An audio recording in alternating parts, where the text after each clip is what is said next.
transformateur de puissance comme celui que j'ai derrière moi, à l'intérieur, on a un noyau d'acier, on a des enroulements de cuivre et ce cuivre-là est enrubanné de papier d'isolant.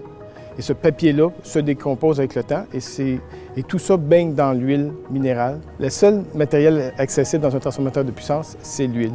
À partir de cette huile, on peut faire une analyse des composés qui sont dissous et par la suite, on est capable de savoir ce qui se passe en réalité à l'intérieur du transformateur, s'il y a un défaut, des matériaux qui se dégradent ou toute autre anomalie. C'est comme une prise de sang. À partir de ce qu'on a à l'intérieur de dissous dans le sang ou dans ce cas-ci dans l'huile, on est capable de savoir ce qui se passe à l'intérieur. C'est économiquement beaucoup plus facile à partir d'une prise de sang de savoir les problèmes qu'on peut avoir versus aller ouvrir le transformateur et aller voir à l'intérieur. On analyse l'huile et on est capable d'avoir l'état de santé général de l'appareil. Si possible, on fait cette analyse aux 4 ans. Comme la seule partie accessible, c'est l'huile, et ce qu'on veut savoir, c'est l'état de dégradation du papier isolant à l'intérieur du transformateur.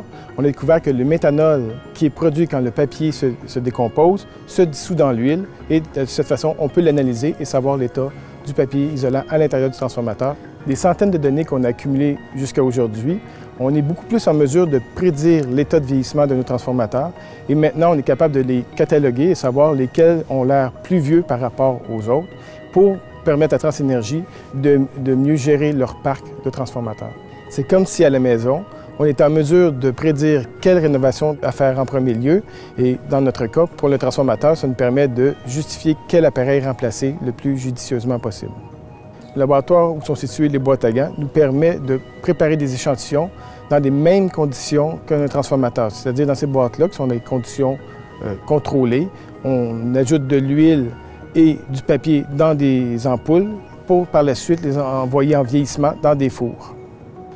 Ensuite, les ampoules sont ouvertes, on retire l'huile pour l'analyse des traceurs dissous, puis le papier qui va être aussi analysé de part et d'autre, et on fait la corrélation entre l'analyse de l'huile et le papier pour ainsi bâtir un modèle de simulation pour ensuite être capable de l'amener vers un modèle plus réel de transformateur. Il y a une dizaine de personnes qui travaillent dans ce projet, des chercheurs en chimie des matériaux, c'est-à-dire polymères, chimie analytique, électrochimie, et des techniciens en chimie analytique dans le laboratoire. Hydro-Québec a été un leader mondial dans ce domaine d'analyse, et ce qui nous a permis d'avoir des partenaires à travers le monde. Ces partenaires-là veulent aussi connaître l'état de leur parc d'équipement. On a pu faire le diagnostic de leurs appareils pour ainsi faire profiter Hydro-Québec des connaissances acquises sur d'autres types d'équipements.